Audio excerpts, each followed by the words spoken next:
BJP സംസ്ഥാന committee അംഗവും കൃഷ്ണപുരം ഗ്രാമപഞ്ചായത്ത് അംഗവുമായ മഠത്തിൽ ബിജുവിനെ ബിജെപി മേഖലാ വൈസ് പ്രസിഡന്റായി തെരഞ്ഞെടുത്തു. ആലപ്പുഴ, ഇടുക്കി, കോട്ടയം ജില്ലകൾ ഉൾപ്പെടുന്ന മേഖലയുടെ വൈസ് പ്രസിഡന്റായാണ് തെരഞ്ഞെടുത്തത്.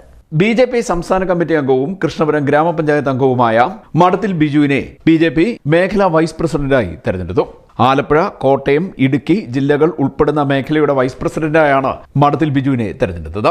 1982 RSSന്റെ പ്രാഥമിക ചുമതലയിൽ തുടങ്ങി 1983 ബിജെപിയിൽ ചേരുകയും തുടർന്ന് 85 ബിജെപി നിയോജക മണ്ഡലം കമ്മിറ്റി അംഗവുമാകുകയും ചെയ്തു. ബിജു യുവമോർച്ച ജില്ലാ സെക്രട്ടറി, ജില്ലാ വൈസ് പ്രസിഡന്റ്, ബിജെപി നിയോജക മണ്ഡലം ട്രഷറർ, വൈസ് പ്രസിഡന്റ്, ജില്ലാ കമ്മിറ്റി അംഗം, നിയോജക മണ്ഡലം പ്രസിഡന്റ് എന്നീ സ്ഥാനങ്ങൾ വഹിച്ചിട്ടുണ്ട്. കൃഷ്ണപുരം ഗ്രാമപഞ്ചായത്തിൽ KPCC സെക്രട്ടറിയായ N. രവിയെ തോൽപ്പിച്ചാണ് അംഗമായത്. SNDP യോഗം ഡയറക്ടർ ബോർഡ് അംഗം, SN ട്രസ്റ്റ് അംഗം, ഇടയോടിക്കാവ് ക്ഷേത്ര ഭരണസമിതി അംഗം, ക്ഷീരോത്പാദക സൊസൈറ്റി അംഗം തുടങ്ങിയ നിലകളിൽ പ്രവർത്തിക്കുന്നു. കായംകുളം സ്വദേശിയാണ്. CDNet news, Kayamkulam.